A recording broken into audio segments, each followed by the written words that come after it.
Welcome back to the channel. We're going to continue working on our 2020 Toyota RAV4 XSE Hybrid. The glass guys came out and installed our windshield. It's a pretty pricey windshield because it has all kinds of features. It's got a camera, it's got rain sensors, and I think it even cooks dinner. I don't know. It wasn't cheap, but it seems like every car I get from Texas has a broken windshield, and this one was no different. So we have our new glass installed. The painting gnomes were here and got all of our bumper parts painted for us. So let's throw this thing back together and get it out on the road so we can put another rock chip in that windshield. We'll start putting the front bumper together first because it requires the most parts and it's the job I want to do the least. We'll get it out of the way. So we'll snap in the lower cover, which isn't even the lowest of the lower covers. We'll snap in our fog light bezels. This is the right side one. There's supposed to be a fog light attached to that. Remove the push pin. Pull the screws out that used to hold our fog light in. Then we got a brand new fog light. Slide that in on one of the tabs. Locks in there. Then the two screws will hold it in. Tighten down the screws. Click.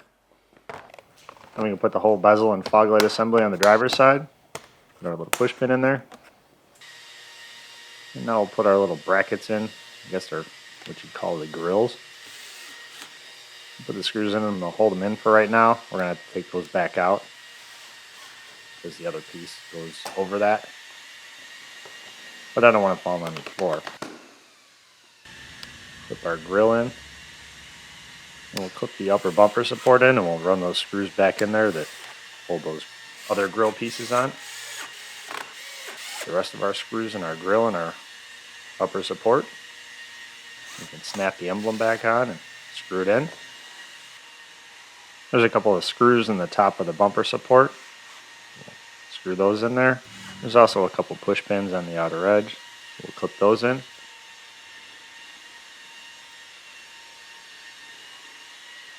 Then we can put our hood gasket on. The outer edge just slides over the edge of the bumper. And then it's got a bunch of push pins. We'll stretch it and slide the other edge over. Then we can put the lower valance on. The lowest of the lower covers, I think. Flip it all in. Snap all the clips all the way in. Now we can snap the filler in the center of the lower cover. This is one of the 4 gray pieces on this vehicle, and Toyota decided to paint them all different colors. I decided to paint them all the same color, so this is a custom application. Since the upper grille was the only one of those colors I wasn't painting, I chose to match all the rest of them to that color, and it was the one I liked the best. So now they're all the same, and I don't play by Toyota's rules, so life is easier. We pull all the clips in for the lower splash shield, one of the 100 bolts that they use to hold it in. Then we'll put the rest of our screws to hold our bumper together, and a couple plastic clips. Not sure why these clips sound like the brake job hammer, but for some reason they do. A couple more clips in there for our lower splash shield on the other side. A couple more screws. In order to make sure our parking sensors stick, we're going to throw a little adhesion promoter on here so that our retainers will adhere to the bumper. They actually come painted from Toyota, which is kind of nice. So once our adhesion promoter dries, we just peel and stick. There is a right and a left because they are angled. You got to make sure you get them in the right spot. There's a little outline of where it goes in the back of the bumper cover. You just kind of line it up, stick it in there, and clip our parking sensors in. Make sure that gasket's on the parking sensor. Put the harness into the bumper.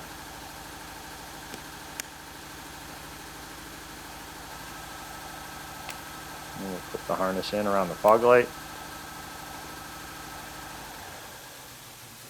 And clip in the fog light.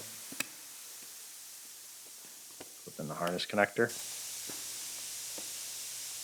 Put our little retainer on the other side for our parking sensor.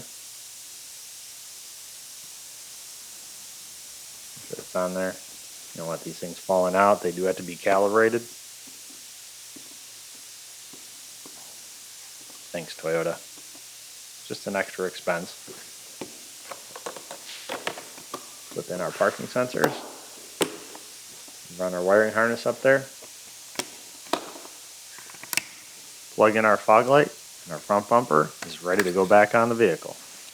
Now we can start throwing our rear bumper together. It's a little bit easier. It's only made up of 4 main parts, not counting sensors and other miscellaneous junk Toyota throws in here. So we'll clip this cover inside our cover. Another gray part that didn't match from Toyota, but does now. We'll line up all the tabs. Once they're all lined up, then we can snap them all together. You don't want to just start snapping away because sometimes they don't end up where they belong and then you got to try to unsnap them. You get them all lined up first before you push them together. You only want to do it once.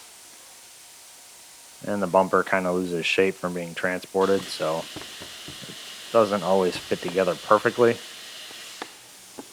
Now we can throw our reflectors in.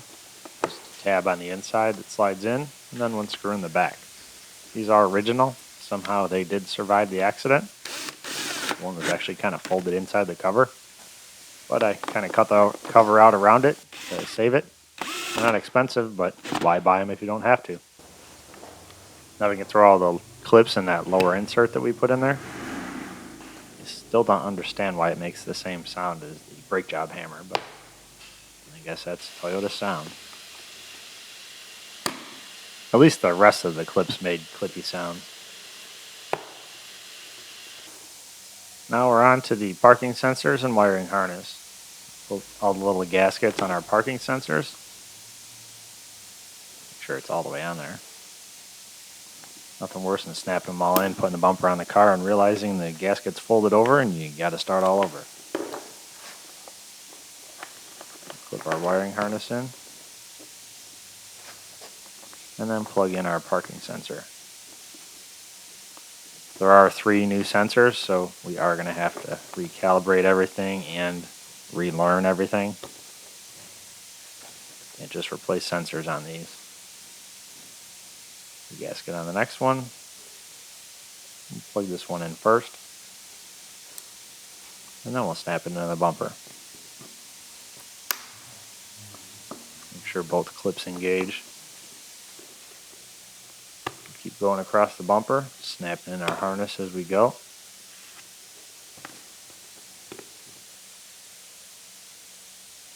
This one didn't want to come off, so we'll get a pick in there to disengage the clip. Our gasket on our parking sensor. Snap it in and plug it in. Have the rest of our wiring harness in. Plug in our last sensor. This is the only one that survived. And they're not cheap. About $120 a piece. My cost. Now we can throw the side pieces on. These are blue. The bottom of the bumper was black and gray. Couple tabs in the back will slide in. Get those clipped in there. We already put our J-nuts on the lower cover. So once we get this all lined up, we can just throw our screws in there and tighten them down. Couple clips. Snap those in. And over the other side. Do it the same way. As much as I dislike the fact that most manufacturers have made bumper covers 100 different pieces, it is kind of nice because if you damage one, you don't have to change the entire cover. You can just change whatever piece you need. Well, I guess there is a positive. Now we're going to put our liftgate together. We're going to put all our little plugs in and then snap the taillight in. We did have to seam seal this liftgate. Apparently in the 3-month wait, Toyota didn't have time to do that either. So we seam sealed it all before we painted it. Call me old-fashioned, but I think when you buy a new part from the dealer, you should be able to just paint it, install all your goodies inside, and slap it on a car. Not the case. We'll throw our taillights in there, They do clip in to hold them in, and we can run our screws in there. Then we'll plug in the lift struts that I left disconnected. And we'll plug in our taillight. The screws in the other side. Plug in the taillight. And now we can put in our backup camera. Screw it in. And put in our license plate lights. They just snap in. Now, so the trim panel up, we do have to put the buttons, which I guess is the handle, in first. And then put the trim panel up. And when you screw it together, the screws go into the trim panel and hold that button in place. Now we're going to put our primer on for our window urethane. And put the glass in. Those pieces that we just put on do go on first, and the glass, and then the trim around it. Pretty common. Put our urethane on. I know, I need one of those electric guns for this, but I'm poor, so I just do it the old-fashioned way and get a good forearm workout in. Well, we're just going to go all the way around the window. We'll start at the bottom, go all the way around. Then when we get to the bottom, we'll go down underneath. That way, if we do have any breaks in there, the leaks will be at the bottom, and it'll only leak when it's upside down. And as you know, that's only a problem when the car's upside down. And they have more problems than just a leaky window. We're going to set our glass into place. I'm going to make sure we don't hit the wiper arm, because it will shatter the glass. Actually, it's not even an arm, it's just the wiper nub at this point. Set the glass in. This is a brand new glass from Toyota. Still had all the clips on the back, so it kind of lines itself up. You just push it in, it clips in and holds itself in place. I don't even need any tape for this one. So this is what it's like to use new parts. I'll put the gasket around the little wiper nub, and we'll put the nut on there so we don't lose it. We can put our side trim on. Just clips into the glass. There's a little bracket that's glued onto the glass. Use the bumper installation tool for that. I don't have the Toyota certified installation tool. Now we can install our upper trim. We'll run the wire through the top of the gate for the third brake light. Push the little grommet in. Once we finally get the grommet, the seat in there, we'll line up that trim panel and use our bumper installation tool to snap it all in there. We'll open up our gate. Oh, that works. Now we'll run the screws in our trim panel. Plug in our third brake light. More screws we forgot. And we'll put on our little plugs that cover up our holes. And close our gate.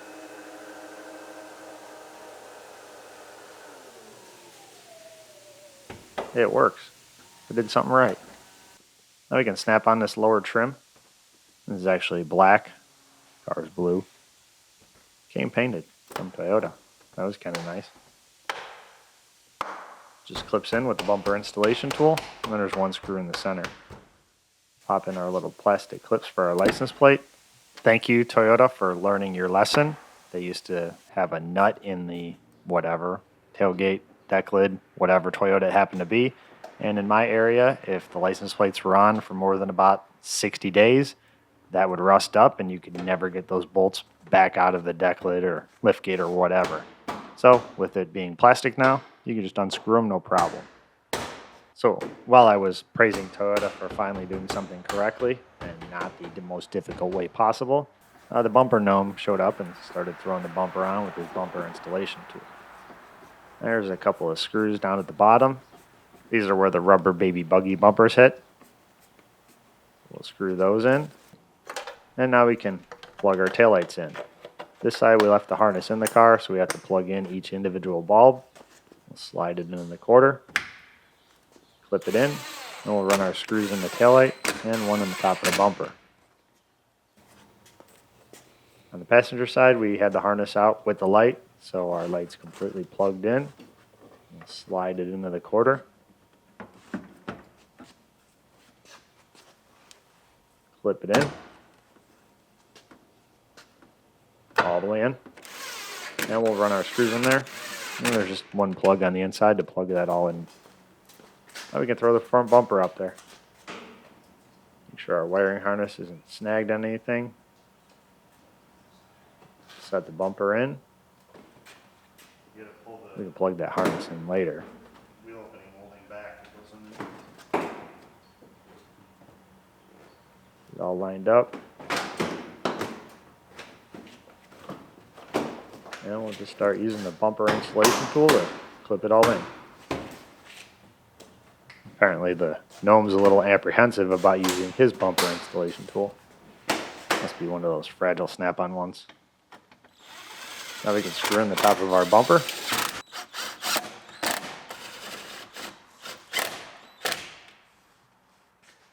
There's a couple of push pins on the outside. Clip those in. And now we'll put our wheel flare on. Bumper installation tool gets used again. A couple of push pins and one screw. Open our bumper. Our wheel opening molding in there. Open our push pins. And put our one screw in there. Now we'll plug in the front bumper harness. This is for our parking sensors and radar unit for the distance sensing cruise control. A lot of wires in there. And because we had the bumper off, all this needs to be recalibrated. Now we'll put our splash shield up underneath. Tucks up under the front of the bumper cover. So we'll get it in there. Once it's in, we can start running our 600 screws in this thing.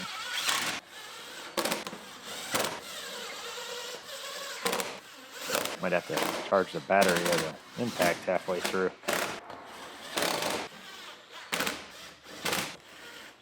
The most secure part of the entire vehicle. I'll throw our covers on the taillight because I just found them in the box of stuff. Before I forget to put them on, we'll flip them in.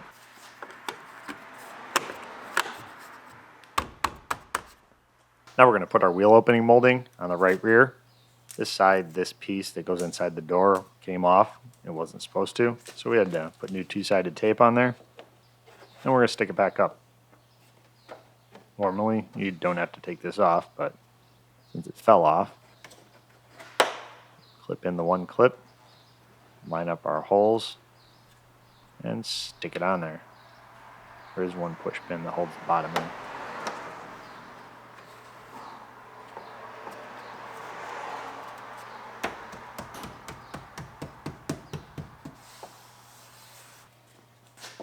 And now we can put our mud flap on. Put our push pins in. One push pin for the bumper. And we can put our wheel flare on. Flip it in with the bumper installation tool. To make sure the tabs are on the right side of the quarter panel. Couple screws. We'll screw those in there. And a couple push pins.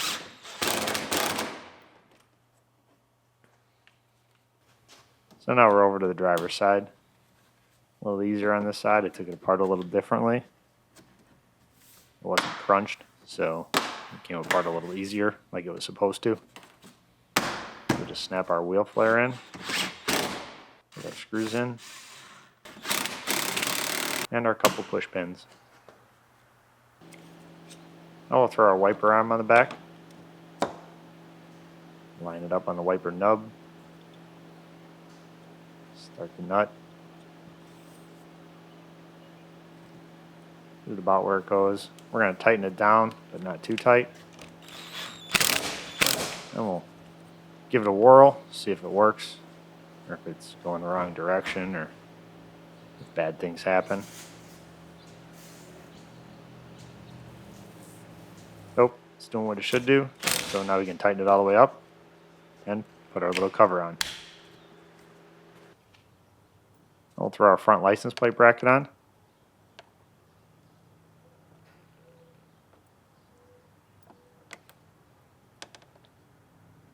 Not sure why, but I felt the need to rotate that screw to the other side. So I guess that's what we're going with. And we'll just tighten them up. I don't think it mattered, but I guess it did to me at that time.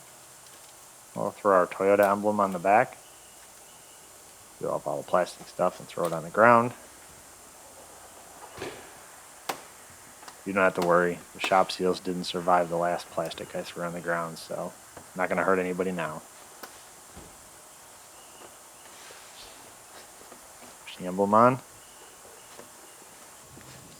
And now we're going to put our RAV4 emblem on. I just measured it off the old gate, made that template. And we're going to stick our new one on here. This is a brand new one. Our other one was cracked.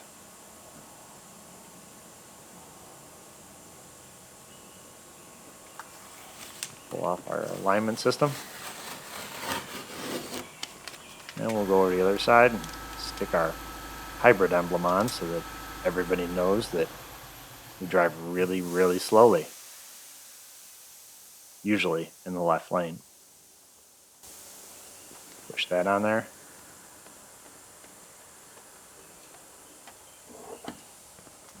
And now we'll put our XSE emblem on there to tell everybody that we bought the sport version to drive really, really slowly.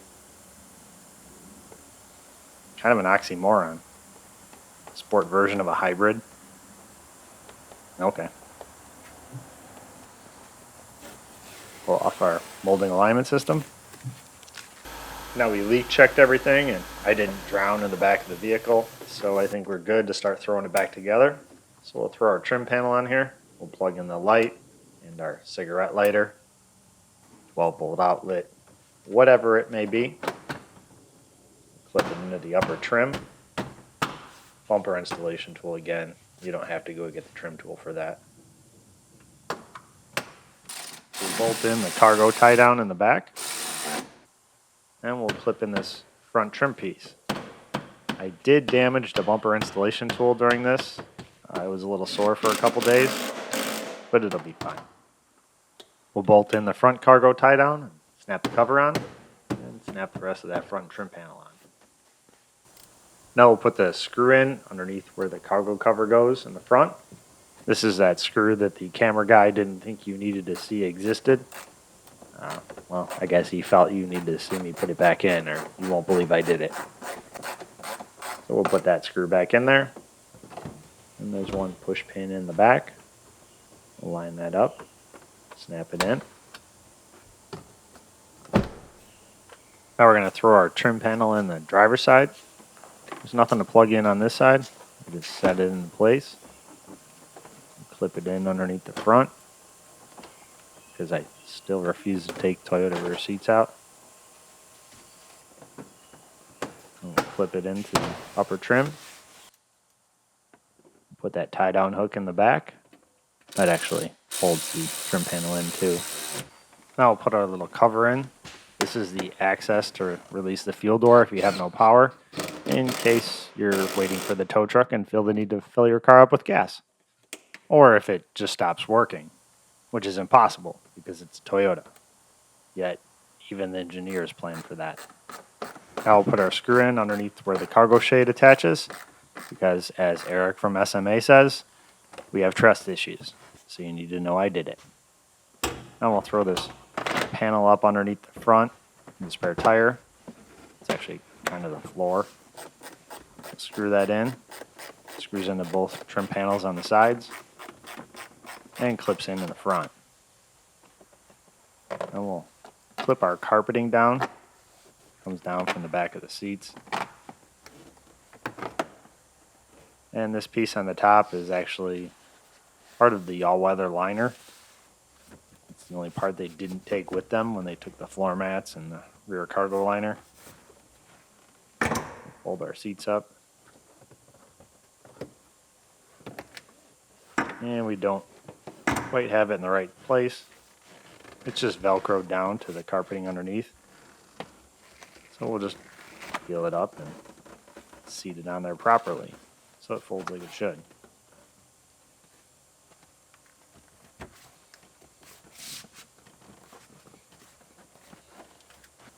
Now we'll clip our rear sill plate in for our hatch. Just line up the tabs. There's a couple of push pins in the center, and then it clips into the outer trim panels and the outside edges. So we'll line everything up, and we'll just smash it in there. It's always good to use the bumper installation tool to make sure the clips are fully engaged.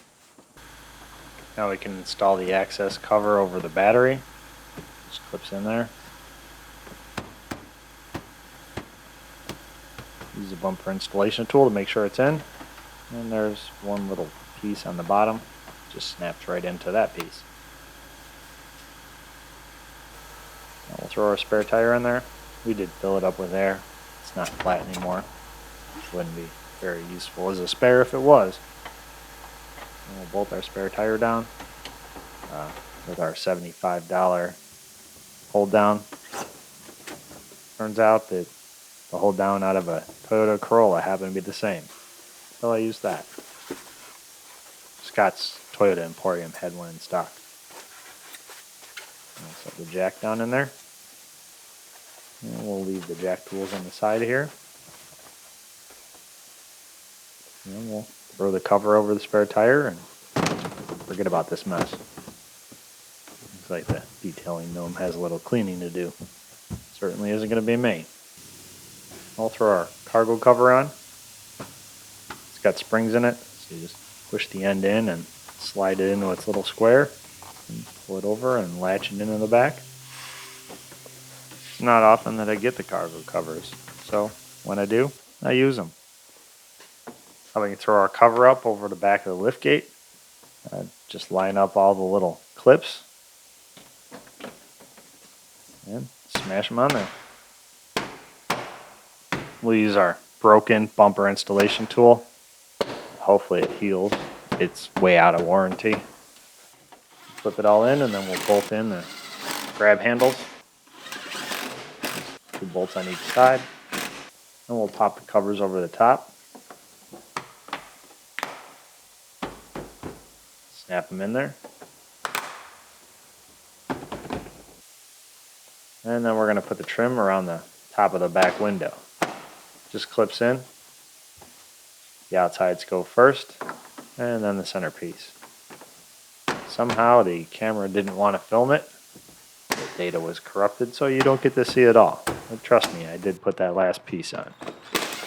So whenever you're done commenting about how you don't believe I put that last piece on, we're back to doing an oil change if you're just joining us. So we'll take this cover down. It's inside the cover. It's like coverception. And that allows us to get to the drain plug for the oil pan and the oil filter.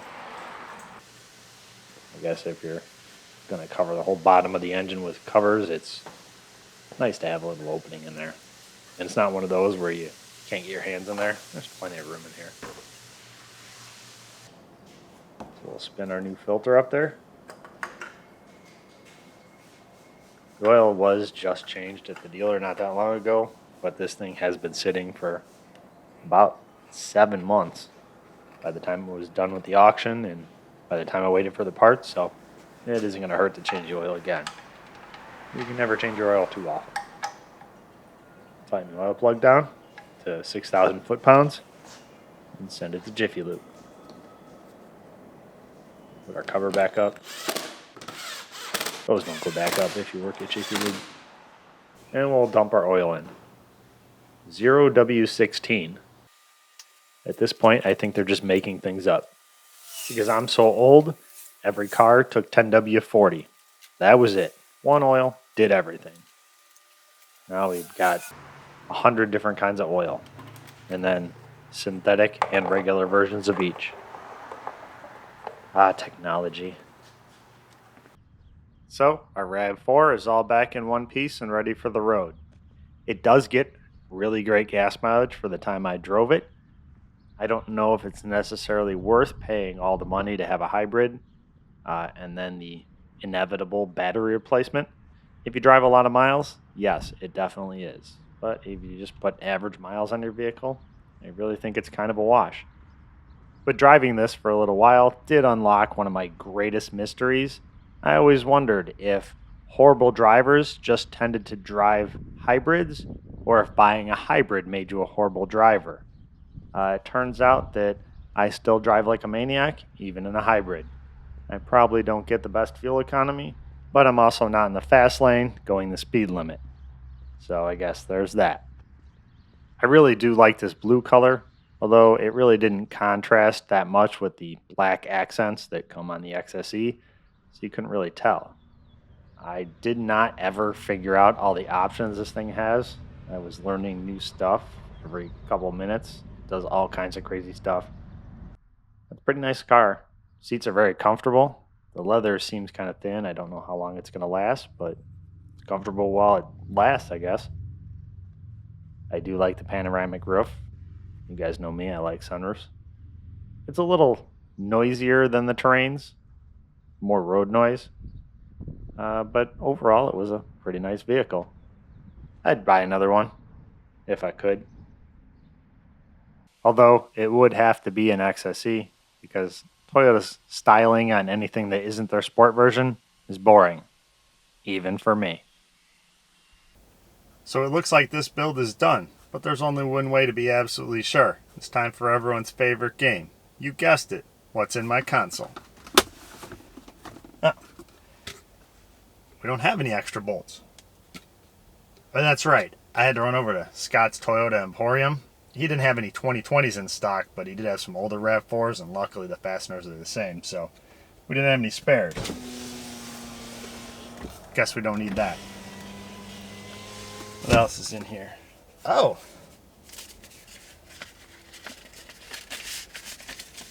Got a little money. It must be all the money we saved on gas driving this thing. I should be able to put about, I don't know, enough money in the G8 for me to drive around the block once or twice before I put it away this year. Maybe it was worth this rebuild. Because there wasn't a whole lot of money in selling it. Because, well, I hate to tell you, Toyotas are popular, but because they're popular, everyone's trying to buy them. Because everyone's trying to buy them, the prices run up. And to make it even worse, a lot of these get exported. So it's not that I don't try to buy these things all the time, because I do, they're great sellers. But in order to buy them, you got to pay quite a bit of money, which means there's not a lot of profit margin in them. I make way more money on the Terrains than I do on the RAV4s, and I spend a lot less to do it, and a lot less time. This one, a lot less time. I finished 2 in the time it took me to finish this one, and this job was very easy.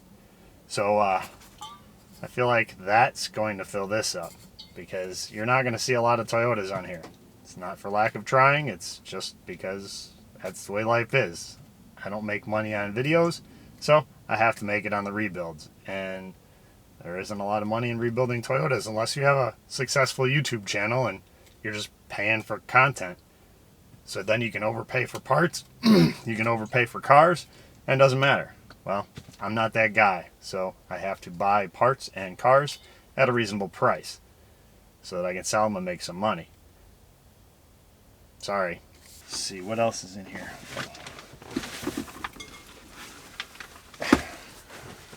You know, when you start driving a hybrid, these things start popping up everywhere. Do they come in the center consoles? I don't know. I only drive things that destroy the earth. That looks like it. So, I guess we really are done. Thanks for watching, and I'll see you on the next one. Just want to update you. This RAV4 is already sold. It never made it to my website. Somebody emailed me after the first video was posted, and actually about 200 people. Well, the first person had the money to buy it, so it was sold to that person.